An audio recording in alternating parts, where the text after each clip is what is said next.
ਹਾਲਾਤ ਜਿਹੜੇ ਸਨ, ਖਾਸ ਕਰ ਔਰੰਗਜ਼ੇਬ, ਖੈਬਰ ਅਤੇ ਸਵਾਤ ਵਿੱਚ ਹਾਲਾਤ ਬੜੇ ਕਠਿਨ ਸੀ। ਜਦੋਂ ਮੇਰੇ ਪਿਤਾ ਜੀ ਕਿਡਨੈਪ ਕੀਤਾ ਸੀ ਤਾਲਿਬਾਨਾਂ ਨੇ, ਤੋ ਉਸ ਦੇ ਬਾਅਦ ਜਿਹੜੀ ਉਹਨਾਂ ਦੀ ਡਿਮਾਂਡ ਸੀ ਕਿ ਜਾਂ ਤੁਸੀਂ ਜਜ਼ੀਆ ਇਸਲਾਮਿਕ ਟੈਕਸ ਦੇ ਦਿਓ, ਜਾਂ ਉਹਨਾਂ ਦੇ ਬਾਅਦ ਕਨਵਰਜਨ ਐਕਸੈਪਟ ਕਰੋ, ਜਾਂ ਫਾਈਟ ਵਿਦ ਅਸ, ਜਾਂ ਸਾਨੂੰ ਨਾਲ ਲੜਾਈ ਕਰੋ। 2009 ਦੇ ਵਿੱਚ ਸਵਾਤ ਵਿੱਚ ਮਿਲਟਰੀ ਆਪਰੇਸ਼ਨ ਸ਼ੁਰੂ ਹੋਇਆ ਸੀ, ਜਿਹੜਾ ਦੇ ਵਿੱਚ 2.5 ਮਿਲੀਅਨ IDPs ਇੰਟਰਨਲੀ ਡਿਸਪਲੇਸਡ ਪਰਸਨ ਉਹ ਡਿਸਪਲੇਸ ਹੋਏ ਸੀ, ਔਰ ਉਸ ਦੇ ਵਿੱਚ ਮੋਰ ਦੈਨ 1000 ਸਿੱਖ IDPs ਵੀ ਡਿਸਪਲੇਸ ਹੋਏ ਸੀ।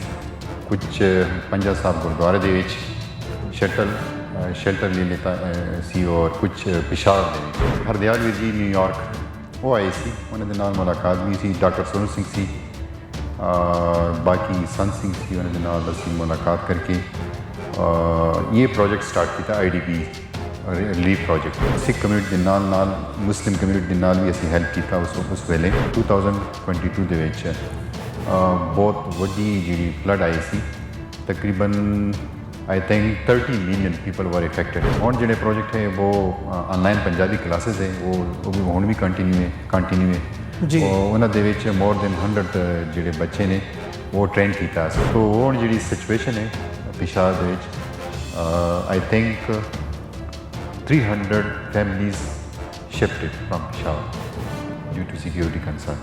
ਪਿਸ਼ਾਵਰ ਤੋਂ ਕਿੱਥੇ ਚਲੇ ਗਏ ਆ? कुछ पंजाब चले गए, कुछ दिल्ली इंडिया चले गए। तो situation day by day worsen. So now the majority Sikh families जी है वो मूव कर रही है पेशावर को, और पंजाब भी सेफ नहीं है, उधर भी ये हालात चल रहे हैं, लोग डर रहे हैं इसी तरह। अब मुझे मैनू महसूस हो रहा है ये अफगानिस्तान की सिचुएशन सेम इतने आ गया पेशावर में। गवर्नमेंट ने तो बहुत कोशिश की कि नेगोशिएशन के नाल ही मसले हल हों, क्योंकि कम से कम नुकसान हो, लेकिन जब नेगोशिएशन हो तो ज़ाहिर मिलिट्री ऑपरेशन करना पड़ता है। और जी सिचुएशन है वो बहुत इंटेंस है, बहुत क्रिटिकल सिचुएशन है, खासकर पाकिस्तान के, खासकर माइनॉरिटी ਉਹਦੇ ਵਿੱਚ ਫੈਕਟਰਸ ਕੀ ਨੇ ਜਦੋਂ ਤੁਸੀਂ ਇੰਟੈਂਸ? फैक्टर ये कि जी कातिल है वो नामालूम है, पता नहीं चलता।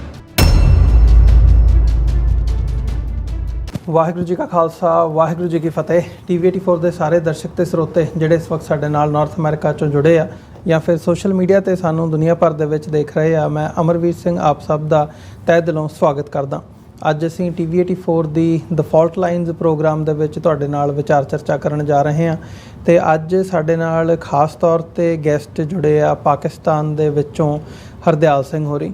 ਹਰਦਿਆਲ ਸਿੰਘ ਉਹ ਸ਼ਖਸੀਅਤ ਨੇ ਜਿਹੜੇ ਇਸ ਵਕਤ ਯੂਨਾਈਟਿਡ ਸਿੱਖਸ ਦੇ ਨਾਲ ਕੰਮ ਕਰ ਰਹੇ ਨੇ। ਯੂਨਾਈਟਿਡ ਸਿੱਖਸ ਦੇ ਜਿਹੜੇ ਪ੍ਰੋਜੈਕਟਸ ਪਾਕਿਸਤਾਨ ਦੇ ਵਿੱਚ ਚੱਲ ਰਹੇ ਨੇ, ਉਹ ਪਹਿਲਾਂ ਫਲੱਡ ਰਿਲੀਫ ਤੋਂ ਲੈ ਕੇ 2009, 10, 11 ਦੇ ਟਾਈਮ ਪੀਰੀਅਡ ਤੋਂ ਲੈ ਕੇ ਹੁਣ ਤੱਕ ਇਸ ਵਕਤ ਜਿਹੜੇ ਉਹਨਾਂ ਦੇ ਸਿੱਖ ਫੈਮਲੀਜ਼ ਦੀ ਡਿਸਪਲੇਸਮੈਂਟ ਤੋਂ, ਉਹਨਾਂ ਦੀ ਰੀਹੈਬਿਲਿਟੇਸ਼ਨ ਤੋਂ ਲੈ ਕੇ ਜਿਹੜੇ ਸਾਰੇ ਪ੍ਰੋਜੈਕਟਸ ਨੇ ਉਹਨਾਂ ਦੇ ਵਿੱਚ ਇਹਨਾਂ ਨੇ ਕੰਮ ਕੀਤਾ ਆ। ਤੇ ਅੱਜ ਦੀ ਡੇਟ ਦੇ ਵਿੱਚ ਜਿਹੜੀ ਸਿੱਖ ਹੈਰੀਟੇਜ ਹੈਗੀ ਆ, ਇਸ ਦੇ ਮੁਤਲਕ ਵੀ ਗੁਰਦੁਆਰਾ ਸਾਹਿਬਾਨਾਂ ਦੀ ਸੇਵਾ ਸੰਭਾਲ ਦੇ ਉੱਤੇ ਇਹ ਕੰਮ ਕਰ ਰਹੇ ਆ।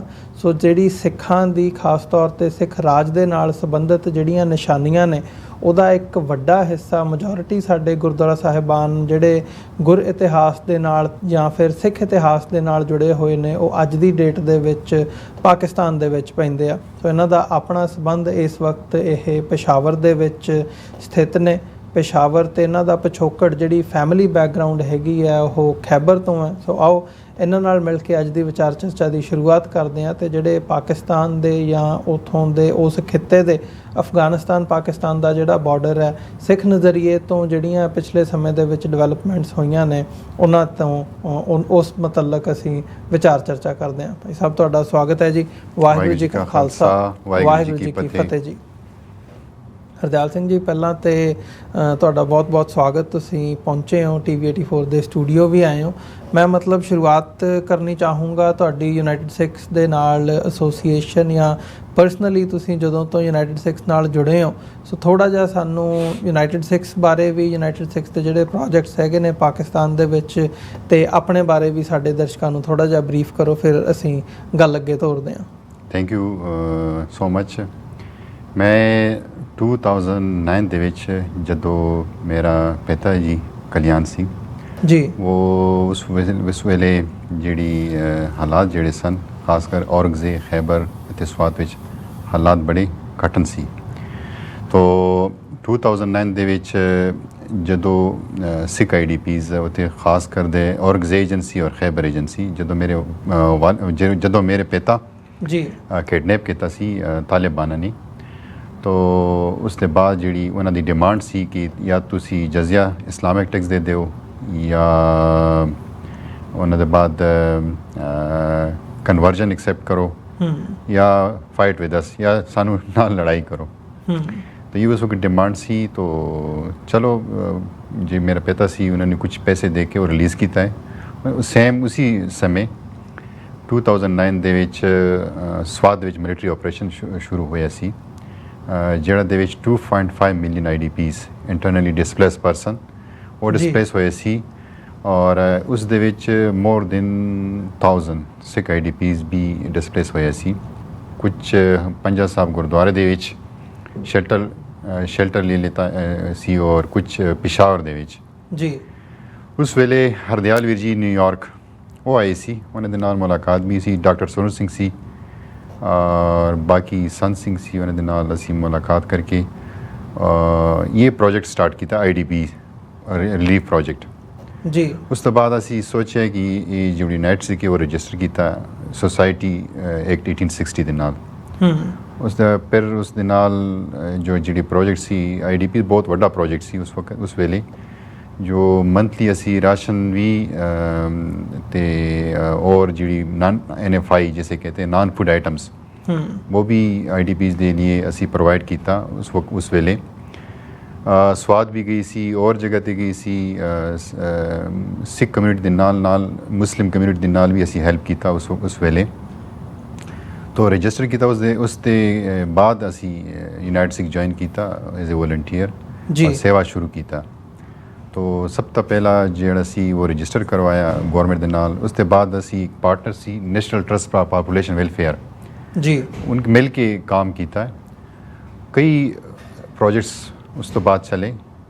दूजा जो प्रोजेक्ट सी अर्थक्वेक उस वक्त उस वेले आए सी 2014 ਦੇ ਵਿੱਚ। उससे पहले जी सी एक और प्रोजेक्ट सी सितारे प्रोजेक्ट जेड़े IDPs जेड़े फैमिलीज़ उस वेले जो families like many Sikh families were beheaded by Taliban. So इन्हां दी एजुकेशन दे वास्ते स्पॉन्सर किया है 39 किड्स। तो वो हुण वेले 39 दे विच तकरीबन 20 ਜਿਹੜੇ ਬੱਚੇ ਉਹ ਜਿਹੜੇ ਹੈ ਉਹ ਗ੍ਰੈਜੂਏਟ ਹੋਣ ਜੋ ਹੈ ਨਾ ਕੰਪਲੀਟ ਕੀਤਾ ਹੈ, ਗ੍ਰੈਜੂਏਸ਼ਨ ਕੰਪਲੀਟ ਕੀਤਾ ਹੈ। ਇਹ ਬੜੀ ਵੱਡੀ ਅਚੀਵਮੈਂਟ ਹੈ ਜੀ। ਉਸ ਤੋਂ ਬਾਅਦ ਦੂਜੀ ਪ੍ਰੋਜੈਕਟ ਸੀ ਕਈ ਨਾਨ ਫੂਡ ਆਈਟਮਸ ਅਸੀਂ ਡਿਸਟ੍ਰੀਬਿਊਟ ਕੀਤਾ ਹੈ। ਉਸ ਤੋਂ ਬਾਅਦ ਹੋਰ ਮਜ਼ੀਦ ਪ੍ਰੋਜੈਕਟ ਸੀ ਤੋ ਸਾਥ ਚੱਲ ਰਿਹਾ ਹੈ। ਹੁਣ ਜਿਹੜੇ ਪ੍ਰੋਜੈਕਟ ਚੱਲ ਰਹੇ ਹੁਣ 2022 ਦੇ ਵਿੱਚ ਬਹੁਤ ਵੱਡੀ ਜਿਹੜੀ ਫਲੱਡ ਆਈ ਸੀ। ਤਕਰੀਬਨ I think 30 million people were affected। तो असी जी काम सी वो शुरू किया है खैबर दे विच स्वात सिंध शिकारपुर कई एरिया बलोचिस्तान दे विच पंजाब दे विच ज़्यादातर असी रिलीफ जो आइटम्स थी वो पुट किट सी वो डिस्ट्रीब्यूट किया। स्वात दे विच फ्री मैडिकल कैंप ऑर्गेनाइज किया सी उत्थे। इस ते बाद कई प्रोजेक्ट्स चल रहे हैं। हुण जिहड़े प्रोजेक्ट है वो ऑनलाइन पंजाबी क्लासेस है वो भी हुण भी कंटिन्यू है जी। उन्हां दे विच मोर देन 100 जिहड़े बच्चे ने वो ट्रेन किया असी पंजाबी दी क्योंकि उन्हां दा जो कल्चर जिहड़ा है वो ज़्यादातर उत्थे जो है पश्तो या उर्दू बोल रहे हैं और हुण जिहड़े बच्चे ने तो वो सही उसके बेनीफिट ले रहे हैं इस प्रोजेक्ट के। तो ये जिहड़ी है कंटिन्यूसली प्रोजेक्ट चल रहे हैं। ਹੁਣ ਮੋਨੀਟਰੀ ਸਪੋਰਟ ਪ੍ਰੋਜੈਕਟ ਹੈ ਜੋ ਫੈਮਲੀਜ਼ ਜਿਨ੍ਹਾਂ ਦੀ ਟਾਰਗੇਟ ਕਿਲਿੰਗ ਵਿੱਚ वो हो गए डेथ हो गए उन्होंने एजुकेशन के वास्ते वो स्पॉन्सर सपोर्ट कर रहे हैं। कई इस तरह डिफरेंट प्रोजेक्ट्स है चल रहे हैं ਹੁਣ भी ਚੱਲ ਰਹੇ। ਤੇ ਜਦੋਂ ਅਸੀਂ ਮਤਲਬ ਜਿਵੇਂ ਤੁਸੀਂ ਜ਼ਿਕਰ ਕਰ ਰਹੇ ਹੋ ਆਪਣੇ ਫਾਦਰ ਸਾਹਿਬ ਦਾ ਤੁਸੀਂ ਜ਼ਿਕਰ ਕੀਤਾ ਵੀ ਤਾਲਿਬਾਨ ਵੱਲੋਂ ਜਦੋਂ ਅਗਵਾ ਕੀਤਾ ਗਿਆ ਤੇ ਫਿਰ ਧਮਕੀ ਦਿੱਤੀ ਗਈ ਤੇ ਆਪਸ਼ਨਸ ਤੁਹਾਨੂੰ 3 ਦਿੱਤੀਆਂ ਗਈਆਂ, ਮਤਲਬ ਉਹ ਜਿਹੜਾ ਸਮਾਂ ਹੁੰਦਾ ਆਪਣੇ ਲਈ ਪਰਸਨਲੀ ਫੈਮਿਲੀ ਦੇ ਲਈ ਬਹੁਤ ਔਖਾ ਟਾਈਮ ਹੁੰਦਾ। ਤੇ ਥੋੜ੍ਹਾ ਜਿਹਾ ਮੈਂ ਉਸ ਬਾਰੇ ਵੀ ਚਾਹੂੰਗਾ ਤੇ ਕਿ ਤੁਸੀਂ ਥੋੜ੍ਹਾ ਜਿਹਾ ਡੀਟੇਲ ਦੇ ਵਿੱਚ ਦੱਸੋ। ਪਰ ਮੈਂ ਸਾਡੇ ਦਰਸ਼ਕਾਂ ਦੇ ਲਈ ਦੱਸ ਦਿਆਂ ਵੀ ਜਦੋਂ IDPs ਦੀ ਗੱਲ ਕਰ ਰਹੇ ਆ, ਇਹਨੂੰ IDPs ਇੰਟਰਨਲੀ ਡਿਸਪਲੇਸਡ ਪੀਪਲ ਇਹਦੀ ਉਹ ਹੈਗੀ ਹੈ। ਸੋ ਜਿਵੇਂ ਅਸੀਂ ਬਹੁਤੀ ਵਾਰੀ ਅਮਰੀਕਾ, ਕੈਨੇਡਾ ਜਾਂ ਇਹਨਾਂ ਮੁਲਕਾਂ ਦੇ ਵਿੱਚ ਰਿਫਿਊਜੀ ਸ਼ਬਦ ਵਰਤਦੇ ਹਾਂ ਜਦੋਂ ਕੋਈ ਇੱਕ ਵੱਖਰੇ ਮੁਲਕ ਦੇ ਵਿੱਚ ਆ ਕੇ ਸ਼ਰਨ ਲੈਂਦਾ ਆ, ਪਰ ਜਦੋਂ ਇੰਟਰਨਲੀ ਤੁਸੀਂ ਉਸੇ ਮੁਲਕ ਦੇ ਵਿੱਚ ਤੁਹਾਨੂੰ ਹਾਲਾਤਾਂ ਕਰਕੇ ਡਿਸਪਲੇਸ ਹੋਣਾ ਪੈਂਦਾ, ਉਹਨਾਂ ਲਈ ਸ਼ਬਦ ਇੰਟਰਨਲੀ ਡਿਸਪਲੇਸਡ ਪੀਪਲ ਵਰਤਿਆ ਜਾਂਦਾ ਆ, ਜਿਹਨੂੰ IDP ਕਹਿ ਰਹੇ ਆ। 2.5 ਮਿਲੀਅਨ ਦਾ ਤੁਸੀਂ ਜ਼ਿਕਰ ਕੀਤਾ ਆ ਤੇ ਇਹਦੇ ਵਿੱਚ ਕਾਫੀ ਸਿੱਖ ਪਰਿਵਾਰ ਵੀ ਹੈਗੇ ਆ। ਸੋ ਮਤਲਬ ਇਹ ਜਿਹੜਾ ਤਾਲਿਬਾਨ ਦਾ ਫਿਨੋਮੀਨਾ ਮੋਸਟਲੀ ਖੈਬਰ ਤੋਂ, ਜਿੱਥੋਂ ਇਨੀਸ਼ੀਅਲੀ ਤੁਸੀਂ ਵੀ ਬਿਲੋਂਗ ਕਰਦੇ ਹੋ, ਤੁਹਾਡਾ ਪਰਿਵਾਰਕ ਪਿਛੋਕੜ ਹੈ, ਤੇ ਉਹਨਾਂ ਦਾ ਜਿਹੜਾ ਫਿਨੋਮੀਨਾ ਜਦੋਂ ਉਹ ਖਾਸ ਤੌਰ ਤੇ ਮੇਰੇ ਖਿਆਲ 9/11 ਤੋਂ ਬਾਅਦ ਜਦੋਂ ਸ਼ੁਰੂ ਹੋਇਆ ਆ, ਸੋ ਉਸ ਬਾਬਤ ਥੋੜ੍ਹਾ ਜਿਹਾ ਦੱਸੋ। ਕਿਉਂਕਿ ਤੁਹਾਡੇ ਫਾਦਰ ਸਾਹਿਬ ਜਿਨ੍ਹਾਂ ਦਾ ਤੁਸੀਂ ਜ਼ਿਕਰ ਕੀਤਾ, ਕਲਿਆਣ ਸਿੰਘ, ਇਹ ਵੀ ਕਾਫੀ ਮੀਡੀਆ ਦੇ ਵਿੱਚ ਉਹਨਾਂ ਦਾ ਨਾਂ ਵੀ ਆਇਆ ਆ ਜਦੋਂ ਉਹਨਾਂ ਨੂੰ ਅਗਵਾ ਕੀਤਾ ਗਿਆ ਤਾਲਿਬਾਨ ਵੱਲੋਂ। ਉਸ ਵੇਲੇ ਜਿਹੜੇ ਤਾਲਿਬਾਨ ਆਏ ਸੀ ਉਹ ਤਾਂ ਸਟਾਰਟ ਤੋਂ ਖੈਬਰ ਹੋਏ ਆਏ ਸੀ, 2-3 ਗਰੁੱਪਸ ਸੀ। ਤਾਂ ਸ਼ੁਰੂ ਦੇ ਵਿੱਚ ਤਾਲਿਬਾਨ ਜਿਹੜੇ ਸੀ ਬਹੁਤ ਜਿਹੜੀ ਸੀ ਕਿ ਸਿੱਖ ਜਿਹੜਾ ਹੈ ਉਹ ਪਰਮਨ ਕੌਮ ਹੈ, ਇਹਨਾਂ ਨੂੰ ਅਸੀਂ ਕੁਝ ਨਹੀਂ ਕਹਾਂਗੇ। ਉਸ ਤੋਂ ਬਾਅਦ ਜਿਹੜੀ ਸੀ ਕਿ 35 ਫੈਮਲੀਜ਼ ਆਈ ਥਿੰਕ ਤੋ ਕਸਟਡੀ ਦੇ ਵਿੱਚ ਸੀ ਤਾਲਿਬਾਨ ਦੇ ਵਿੱਚ। ਉਹਨਾਂ ਦੇ ਵਿੱਚ ਮੇਰੇ ਫਾਦਰ ਵੀ ਸੀ। ਤੋ ਫਿਰ 3 ਡਿਮਾਂਡ ਉਹਨਾਂ ਨੇ ਕੀਤਾ ਕਿ ਜਜ਼ੀਆ, ਜਿਹੜੇ ਇਸਲਾਮਿਕ ਟਰਮਨੋਲੋਜੀ ਹੈ ਜੀ, ਇਹਨਾਂ ਨੂੰ ਇਸਲਾਮਿਕ ਟੈਕਸ ਜੈਸੇ ਕਹਿੰਦੇ, ਉਹ ਤੁਸੀਂ ਉਹ ਪੇ ਕਰੋ, ਜਾਂ ਕਨਵਰਜਨ ਐਕਸੈਪਟ ਕਰੋ, ਜਾਂ ਜਿਹੜੀ ਹੈ ਸਾਡੇ ਨਾਲ ਜੋ ਹੈ ਨਾ ਲੜਾਈ ਕਰੋ। ਔਰ ਇਹ ਉਸ ਵਕਤ ਇੱਕ ਸਿਚੁਏਸ਼ਨ ਸੀ।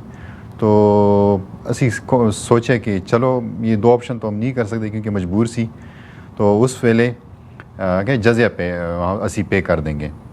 तो साढ़ा ये सोच थी कि जजिया तो नॉर्मली 1200 या 1300 तकरीबन पर ईयर होता है, इस पर जो ला है उन्होंने इस्लामिक ला।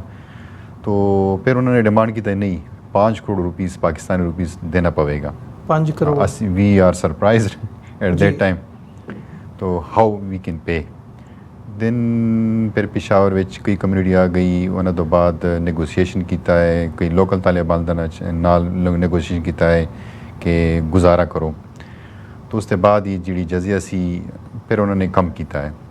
तो फिर कुछ डोनेशन इकट्ठा की है मुख्तलिफ लोगों ਨੂੰ कुछ वो किया, क्योंकि वो उस वेले जो समा सी ना डर फियर सी। ਕਿਹੜੇ ਸਾਲ ਦੀ ਗੱਲ ਹੈ? ये 2009। 2009। हाँ, ਉਸ ਤੋਂ ਬਾਅਦ ਕਈ ਇੰਸੀਡੈਂਟ ਹੋਏ ਨੇ। ਜਜ਼ੀਆ ਪੇ ਕਰਨੇ ਬਾਅਦ ਤਕਰੀਬਨ ਅਸੀਂ ਪੇ ਕੀਤਾ 1 ਕਰੋੜ 20 ਲੱਖ ਰੁਪਏ।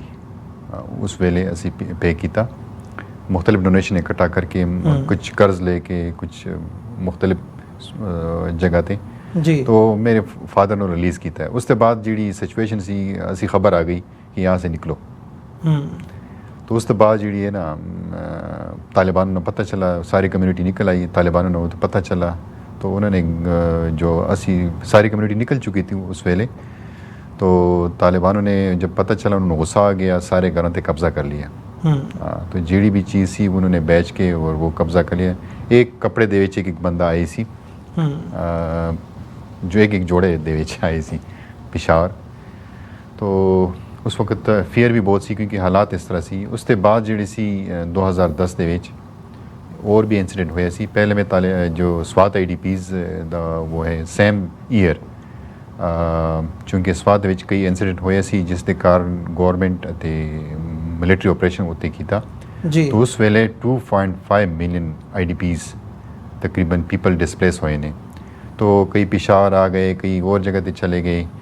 तो फिर जी सी और जगह पे भी ऑपरेशन गवर्नमेंट ने शुरू किया है। तो मुख्तलिफ IDPs मुख्तलिफ जगह पे आ गए। तो उस वक्त बड़ी हैवी क्राइसिस, हाई क्राइसिस थी उस वेले। तो उस दे विच कुछ मोर देन 1000 सिख फैमिलीज़ भी सी। उन्होंने जो शेल्टर ली वो गुरुद्वारा पंजा साहब दे विच। उस वक्त 19 कैंप सी। उन 19 कैंप दे विच यूनाइटेड सिख ने काम शुरू किया है, राशन प्रोवाइड किया स्टार्ट तो ਕੁਝ ਜਲੋਜ਼ੇ ਕੈਂਪ ਸੀ, ਇੱਕ ਕੈਂਪ ਦਾ ਜਿਹੜਾ ਹੈ ਉਹ ਜਲੋਜ਼ੇ ਕੈਂਪ, ਉਹਨਾਂ ਦੇ ਵਿੱਚ ਇੱਕ ਪ੍ਰੋਜੈਕਟ ਸ਼ੁਰੂ ਕੀਤਾ ਹੈ।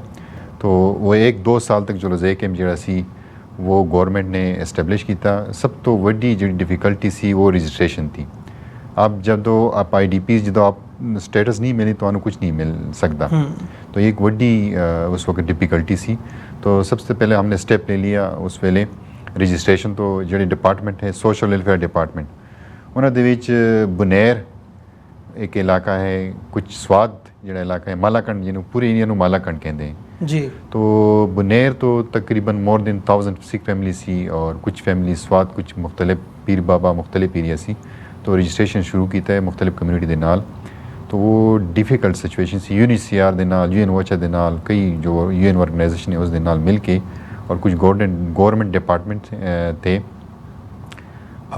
सोशल वेलफेयर डिपार्टमेंट, कुछ और जी डिपार्टमेंट सी, PDMA जैसे कहते हैं, प्रोविंशियल डिज़ास्टर मैनेजमेंट अथॉरिटी उस वक्त गवर्नमेंट ने इस्टेबलिश किया सी।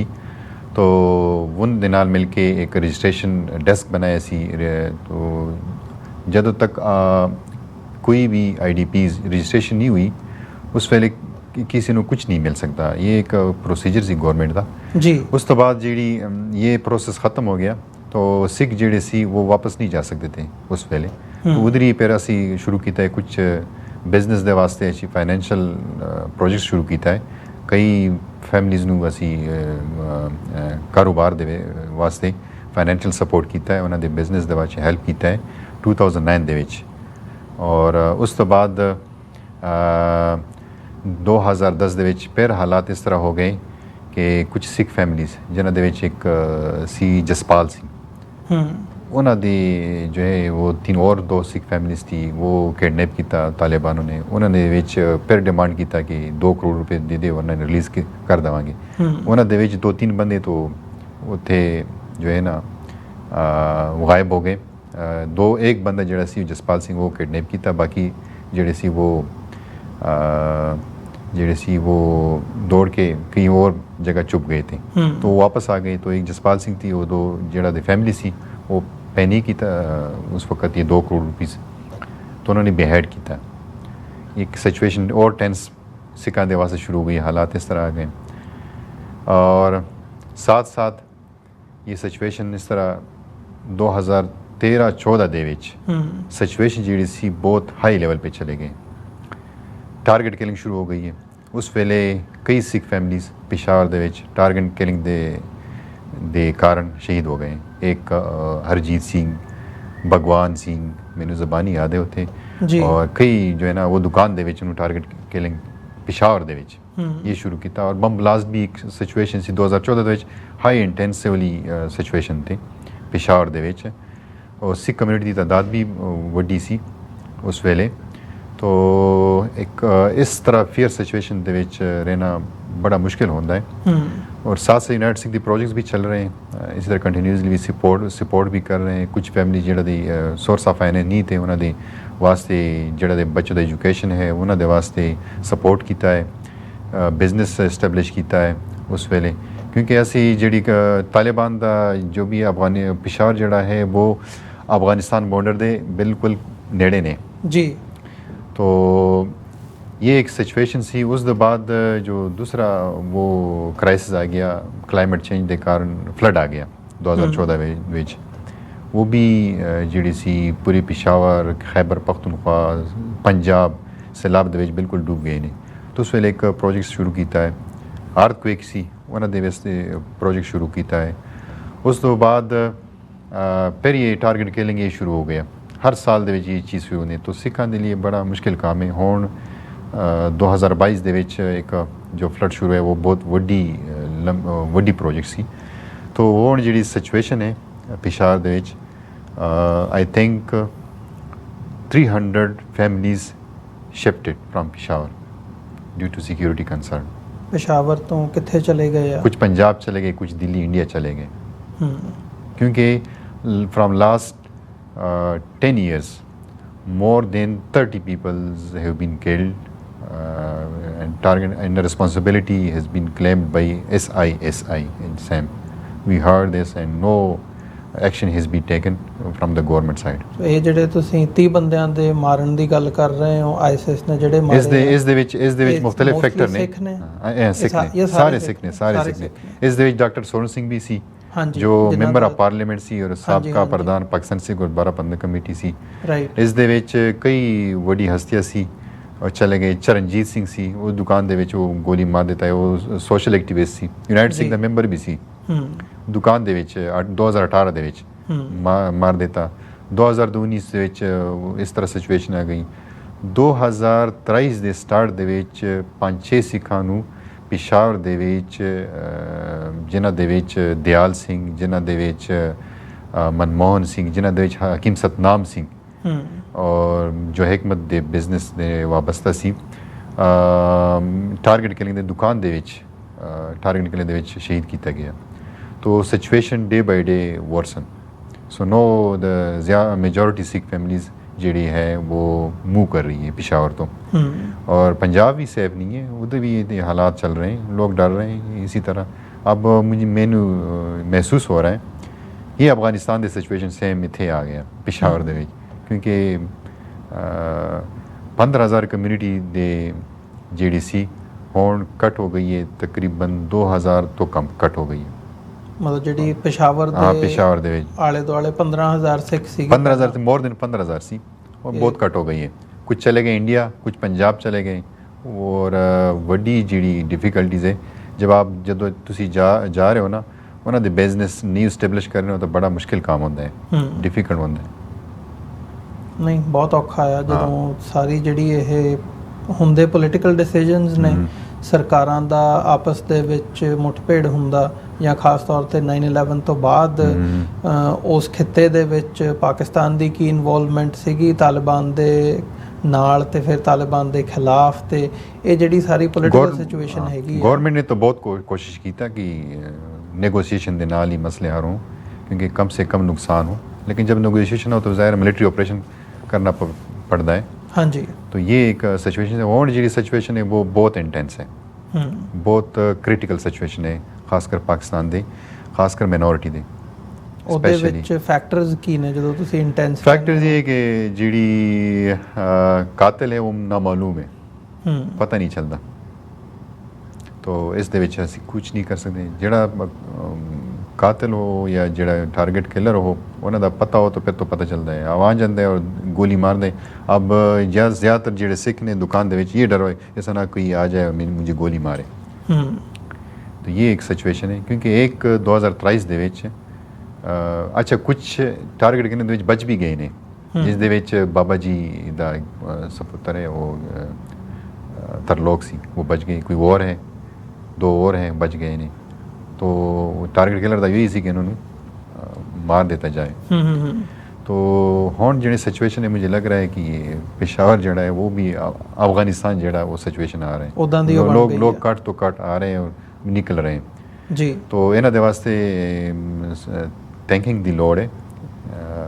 ਪਾਕਿਸਤਾਨ ਜਿਹੜਾ ਹੈ, ਇਹ ਜਦੋਂ ਤੁਸੀਂ ਪਿਸ਼ਾਵਰ ਦੀ ਗੱਲ ਕਰਦੇ ਹੋ, ਪਿਸ਼ਾਵਰ ਦੇ ਨਾਲ ਹੁਣ ਪੰਜਾਬ ਦੇ ਵਿੱਚ ਜਾਂ ਪਾਕਿਸਤਾਨ ਦੇ ਬਾਕੀ ਖਿੱਤਿਆਂ ਦੇ ਵਿੱਚ ਵੀ ਉਸ ਮੇਰੇ ਖਿਆਲ ਵਿੱਚ ਜਿਹੜਾ ਜੋ ਸਿਚੁਏਸ਼ਨ 10 ਸਾਲ ਪਹਿਲੇ ਖੈਬਰ ਦੇ ਵਿੱਚ ਹਾਲਾਤ ਔਰ ਮਾਲਾਕੰਡ ਜਿਹੜੇ ਟ੍ਰਾਈਬਲ ਏਰੀਆ ਸੀ, ਹਾਲਾਤ ਖਰਾਬ ਸਨ ਨਾ, ਹੁਣ ਇਹ ਸਿਚੁਏਸ਼ਨ ਇਹ ਹੈ ਕਿ ਪਿਸ਼ਾਵਰ ਆ ਗਏ ਤੇ ਪੰਜਾਬ ऐसे ऐसे मूव कर रहे हैं ये सिचुएशन है। तो डर फियर ਹੁਣ ਪਿਛੇ ਪੰਜਾਬ ਦੇ ਵਿੱਚ ਹੀ ਹੈ, ऐसा ना कि ਉੱਥੇ भी ईजीली जो है ना, चूँकि सिख जी कम्यूनिटी है वो प्रोमिनेंट कम्यूनिटी है, वो ईजीली टारगेट हो सकते हैं। ये एक बड़ा मसला है उत्थे।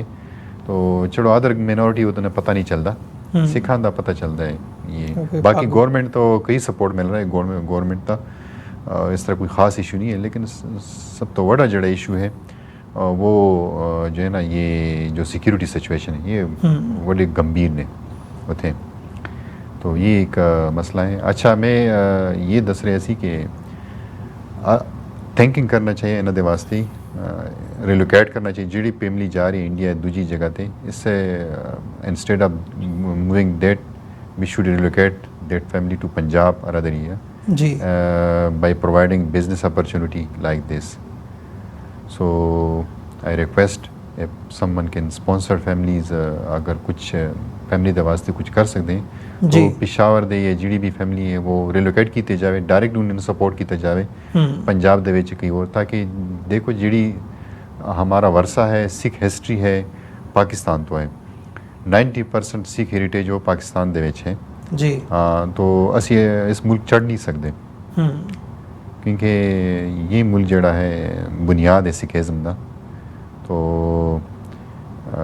we are feeling here like just like Afghanistan that no one Sikh will be left in Peshawar in future, I think. Situation ਉਸ ਕਿਸਮ ਦੀ ਬਣ ਗਈ ਹੈ ਵੀ ਸਿਚੁਏਸ਼ਨ ਪਹਿਲਾਂ ਵੀ ਥੋੜੀਆਂ ਫੈਮਿਲੀ ਸੀਗੀਆਂ पेशावर और सिचुएशन बहुत आगे मतलब इंटेंस हो गई है। कई फैमिलीज होण पिछले 1 महीने ਦੇ ਵਿੱਚ 300 फैमिली मूव कर गए पेशावर तो। पंजा साहब तो चले गए। सोचें पंजा साहब क्योंकि पेशावर से तकरीबन 100 किलोमीटर का फासला है, आगे इस्लामाबाद है, तो वो भी मूव कर गए। वो फियर महसूस कर रहे हैं कि ऐसा ना कल मेरे नाल ये हो। तो लोग सबसे पहले सेफ्टी चाहिए। ਬਿਲਕੁਲ, ਜਿਵੇਂ ਤੁਸੀਂ ਗਵਰਨਮੈਂਟ ਦੀ ਹੈਲਪ ਦੀ ਗੱਲ ਕਰਦੇ ਹੋ ਜਾਂ ਜਿਹੜੀਆਂ ਬਾਕੀ ਆਰਗੇਨਾਈਜੇਸ਼ਨਸ ਨੇ, ਤੁਸੀਂ ਯੂਨਾਈਟਿਡ ਸਿੱਖਸ ਨਾਲ ਕੰਮ ਕਰ ਰਹੇ ਹੋ, ਜਿਹੜੇ ਯੂਨਾਈਟਿਡ ਸਿੱਖਸ ਦੇ ਪ੍ਰੋਜੈਕਟਸ ਚੱਲ ਰਹੇ ਨੇ IDPs ਨੂੰ ਲੈ ਕੇ ਹੋਣ ਜਾਂ ਐਜੂਕੇਸ਼ਨ ਦੇ ਹਵਾਲੇ ਨਾਲ ਹੋਣ ਜਾਂ ਜਿਹੜੀਆਂ ਫੈਮਿਲੀਜ਼ ਡਿਸਪਲੇਸ ਹੋ ਕੇ ਜਾਂਦੀਆਂ ਨੇ ਉਹਨਾਂ ਦੇ ਬੱਚਿਆਂ ਦੀ ਐਜੂਕੇਸ਼ਨ ਹੋਵੇ ਜਾਂ ਉਹਨਾਂ ਨੂੰ ਹੋਰ ਜਿਹੜੀ ਚੀਜ਼ ਦੀ ਲੋੜ ਹੈਗੀ ਹੈ ਫੂਡ ਰਾਸ਼ਨ ਤੋਂ ਲੈ ਕੇ ਬਾਕੀ ਚੀਜ਼ਾਂ ਪ੍ਰੋਵਾਈਡ ਕਰਨਾ, ਤੁਹਾਨੂੰ ਲੱਗਦਾ ਵੀ ਇਹ ਚੀਜ਼ਾਂ ਹੈਲਪ ਕਰਦੀਆਂ ਨੇ ਜਾਂ ਇਹ ਕਿੰਨਾ ਕੁ ਮਤਲਬ ਇਹ ਕੰਮ ਜਿਹੜਾ ਹੈਗਾ ਇਹ ਪ੍ਰੋਜੈਕਟਸ ਚੱਲ ਰਹੇ ਨੇ ਇਹਨਾਂ ਦਾ ਫਾਇਦਾ ਹੋ ਰਿਹਾ ਜਾਂ ਇਹਨਾਂ ਨੂੰ ਹੋਰ ਵਧਾਉਣ ਦੀ ਲੋੜ ਹੈ? ਲਾਈਕ ਇਹ ਸਿਚੁਏਸ਼ਨ ਨੂੰ ਕਿਵੇਂ ਦੇਖਦੇ ਹੋ ਜਿਹੜੀ ਇਹ ਹੈਲਪ ਹੈ ਯੂਨਾਈਟਿਡ ਸਿੱਖਸ ਵੱਲੋਂ ਕੀਤੀ ਜਾ ਰਹੀ? ਸਾਡੀ ਪਲੈਨਿੰਗ ਹੈ ਕਿ ਜਿਹੜੀ ਫੈਮਿਲੀ ਨੇ ਅਗਰ ਉਹਨਾਂ ਫੈਮਿਲੀ ਨੂੰ ਰਿਲੋਕੇਟ ਕੀਤੀ ਜਾਵੇ ਕਈ ਹੋਰ ਸੇਫਰ ਏਰੀਆ 'ਤੇ, ਜੋ ਅਸੀਂ ਸੋਚ ਰਹੇ। ਦੂਜੀ ਜਿਹੜੀ ਅਸੀਂ ਸੋਚ ਰਹੇ ਕਿ ਜਿਹੜੇ ਗੁਰਦੁਆਰੇ ਨੇ ਉਹ ਗੌਰਮੈਂਟ ਦੇ ਨਾਲ ਮਿਲ ਕੇ ਅਸੀਂ ਰਿਨੋਵੇਟ ਕੀਤਾ ਜਾਵੇ। तो ये वड्डी एक अचीवमेंट होगी। ਜਿਹੜੇ ਗੁਰਦੁਆਰੇ ਜਿਹਨਾਂ ਦੇ ਰਿਨੋਵੇਸ਼ਨ ਡੈਮੇਜ ਨੇ 90% ਜਿਹੜੇ ਗੁਰਦੁਆਰੇ ਹਿਸਟੋਰੀਕਲ ਗੁਰਦੁਆਰੇ ਨੇ ਉਹ ਬੈਡ ਕੰਡੀਸ਼ਨ ਦੇ ਵਿੱਚ ਹੈ, ਡੈਮੇਜ ਕੰਡੀਸ਼ਨ ਦੇ ਵਿੱਚ ਹੈ। ਤਾਂ ਉਹਨਾਂ ਦੀ ਜਿਹੜੇ ਰਿਨੋਵੇਸ਼ਨ ਦੀ ਲੋੜ ਹੈ। ਔਰ ਤੀਜੀ ਜਿਹੜੀ ਐਜੂਕੇਸ਼ਨ, हमारी कम्युनिटी ਜਿਹੜੀ ਹੈ ਉਹ ਬਹੁਤ ਪਿੱਛੇ ਨੇ एजुकेशन तो लिहाज से, ਇਹਨਾਂ ਦੀ सपोर्ट ਕੀਤਾ ਜਾਵੇ जी। हाँ, ये 3 वो फैक्टर है कि बाकी रिलीफ प्रोजेक्ट्स तो चलते रहते हैं, लेकिन जो मेन जो 3 प्लानिंग ਅਸੀਂ ਕਰ ਰਹੇ ਕਿ ਜਿਹੜਾ ਸਿੱਖ ਫੈਮਿਲੀਜ਼ ਹੈ ਪਾਕਿਸਤਾਨ ਦੇ ਵਿੱਚ ਰਿਲੋਕੇਟ ਕੀਤੇ ਜਾਵੇ। ਦੂਜੀ ਜਿਹੜੇ ਹਿਸਟੋਰੀਕਲ ਗੁਰਦੁਆਰੇ ਜੋ ਗਵਰਨਮੈਂਟ ਦੇ ਨਾਲ ਮਿਲ ਕੇ ਇੱਕ ਪਲਾਨ ਬਣਾ ਕੇ ਉਹਨਾਂ ਦੀ ਰਿਨੋਵੇਟ ਕੀਤਾ ਜਾਵੇ। ਗਿਊਟਸ ਪ੍ਰਾਪਰਟੀ ਬੋਰਡ ਜਾਂ ਜਿਹੜੀ ਵੀ ਬੋਡੀਜ਼ ਹੈ ਉਹਨਾਂ ਦੇ ਨਾਲ ਮਿਲ ਕੇ ਇੱਕ ਪ੍ਰੋਜੈਕਟ ਸ਼ੁਰੂ ਕੀਤਾ ਜਾਵੇ। ਅਸੀਂ ਪਲਾਨ ਕਰ ਰਹੇ ਹਾਂ ਕਿ ਕੁਝ ਗੁਰਦੁਆਰੇ ਦੇ ਨਾਲ ਹੀ ਸ਼ੁਰੂ ਕਰਕੇ और कुछ जो रिलेवेंट बॉडी है गल्ला बातें उनके नाल चल रही है ताकि कुछ जी उन्होंने वास्ते जोड़े हिस्टोरीकल गुरुद्वारे हैं उन्होंने प्रिजर्व किया जाए क्योंकि साड़ा वरसा उत्थे मिट रहा है। तो मुख्तलिफ गुरुद्वारे ने बैड सिचुएशन दे विच जो हिस्टोरीकल गुरुद्वारे ने कई दूर दूर है, कई गुरुद्वारे अच्छे चल रहे हैं लेकिन कुछ गुरुद्वारे उन्होंने फिक्र दी जो है लोड है। और एजुकेशन दे विच असी अगर कुछ कम करने और दूसरा ऑनलाइन पंजाबी क्लास तो चल रहे हैं वो कंटिन्यूस है, इन्हों की सपोर्ट किया जाए जी। हाँ ठीक है, नहीं बिल्कुल। सो हरदयाल सिंह जी साडा समा नहीं इजाज़त दिंदा, असीं गलबात नूं होर अगे ਤੋਰੀਏ। मैं चाहुंदा सी भी होर असीं ज़्यादा डिटेल ਦੇ ਵਿੱਚ ਉਹ ਕਰੀਏ, ਪਰ ਬਹੁਤ ਬਹੁਤ ਧੰਨਵਾਦ ਤੁਸੀਂ ਆਪਣਾ ਸਮਾਂ ਕੱਢਿਆ ਤੇ ਵਿਚਾਰਾਂ ਦੀ ਸਾਂਝ ਸਾਡੇ ਨਾਲ ਪਾਈ ਹੈ। ਤੇ ਜਿਹੜੇ ਦਰਸ਼ਕ ਵਿਊਅਰ ਸਾਡੇ ਨਾਲ ਇਸ ਵਕਤ ਜੁੜੇ ਹੋਏ ਆ, ਅਸੀਂ ਗੱਲ ਕਰ ਰਹੇ ਸੀ ਹਰਦਿਆਲ ਸਿੰਘ ਹੋਰੀ ਜਿਹੜੇ ਇਸ ਵਕਤ पेशावर ਦੇ ਵਿੱਚ ਸਥਿਤ ਨੇ, ਯੂਨਾਈਟਿਡ ਸਿੱਖਸ ਦੇ ਨਾਲ ਜੁੜੇ ਹੋਏ ਨੇ ਤੇ ਇਹਨਾਂ ਨੇ ਆਪਣੇ ਨਾਲ ਜੋ ਇਹਨਾਂ ਦਾ ਬੀਤਿਆ ਜਾਂ ਜੋ ਗਰਾਊਂਡ ਦੇ ਉੱਤੇ ਖਾਸ ਤੌਰ 'ਤੇ ਸਿੱਖਾਂ ਦੇ ਨਾਲ ਜੋ ਬੀਤ ਰਹੀ ਹੈ ਇਸ ਵਕਤ ਹਾਲਾਤ ਬਣੇ ਹੋਏ ਆ ਪਾਕਿਸਤਾਨ ਦੇ ਵਿੱਚ, पेशावर ਦੇ ਵਿੱਚ ਖਾਸ ਤੌਰ 'ਤੇ ਤਾਲਿਬਾਨ ਦਾ ਜਿਸ ਕਿਸਮ ਦਾ ਇਨਫਲੂਐਂਸ ਹੈ ਉਸ ਖਿੱਤੇ ਦੇ ਵਿੱਚ, ਉਸ ਬਾਬਤ ਇਹਨਾਂ ਨੇ ਵਿਚਾਰ ਸਾਂਝੇ ਕੀਤੇ ਆ। ਪਰ ਇਵੈਂਚੁਅਲੀ ਮਤਲਬ ਇਹਨਾਂ ਦੀ ਇਹ ਚਾਹਨਾ ਹੈਗੀ ਆ ਵੀ ਭਾਈ ਅਸੀਂ ਜਿਹੜੇ ਸਿੱਖ ਉੱਥੇ ਹੈਗੇ ਆ ਉਹਨਾਂ ਨੂੰ ਕੰਪਲੀਟਲੀ ਉੱਥੋਂ ਨਾ ਉਜਾੜਿਆ ਜਾਵੇ।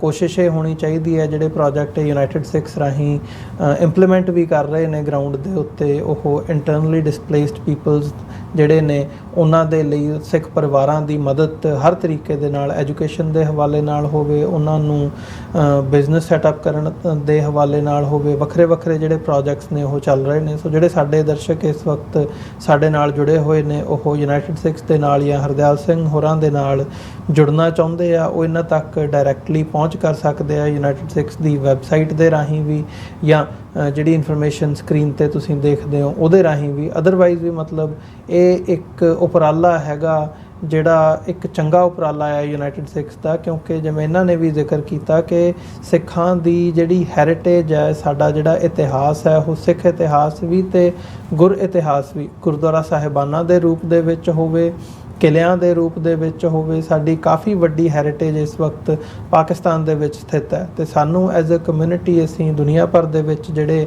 ਬੈਠੇ ਆ, ਸਾਡੀ ਕੋਸ਼ਿਸ਼ ਇਹ ਚਾਹੀਦੀ ਹੈ ਕਿ ਸਾਡੀ ਜਿਹੜੇ ਲੋਕ, ਸਾਡੇ ਸਿੱਖ ਪਰਿਵਾਰ ਉੱਥੇ ਵਸਦੇ ਆ, ਉਹਨਾਂ ਦੀ ਸਪੋਰਟ ਕੀਤੀ ਜਾਵੇ, ਜਿਸ ਕਿਸਮ ਦੀ ਸਪੋਰਟ ਕੀਤੀ ਜਾ ਸਕਦੀ ਹੈ, ਤਾਂ ਕਿ ਉਹਨਾਂ ਨੂੰ ਉੱਥੇ ਸਿਕਿਉਰਿਟੀ ਦੇ ਜਿਹੜੇ ਕੰਸਰਨ ਨੇ ਉਹ ਘੱਟ ਤੋਂ ਘੱਟ ਹੋਣ ਤੇ ਉਹਨਾਂ ਨੂੰ ਉੱਥੋਂ ਡਿਸਪਲੇਸ ਨਾ ਹੋਣਾ ਪਵੇ। ਸੋ ਇਹਨਾਂ ਹੀ ਸ਼ਬਦਾਂ ਦੇ ਨਾਲ ਅੱਜ ਇਸ ਸ਼ੋਅ ਦੇ ਵਿੱਚ ਅਸੀਂ ਇਜਾਜ਼ਤ ਚਾਹਾਂਗੇ। ਬਹੁਤ ਬਹੁਤ ਧੰਨਵਾਦ ਹਰਦਿਆਲ ਸਿੰਘ ਜੀ ਤੁਹਾਡਾ। ਵਾਹਿਗੁਰੂ ਜੀ ਕਾ ਖਾਲਸਾ, ਵਾਹਿਗੁਰੂ ਜੀ ਕੀ ਫਤਿਹ ਜੀ।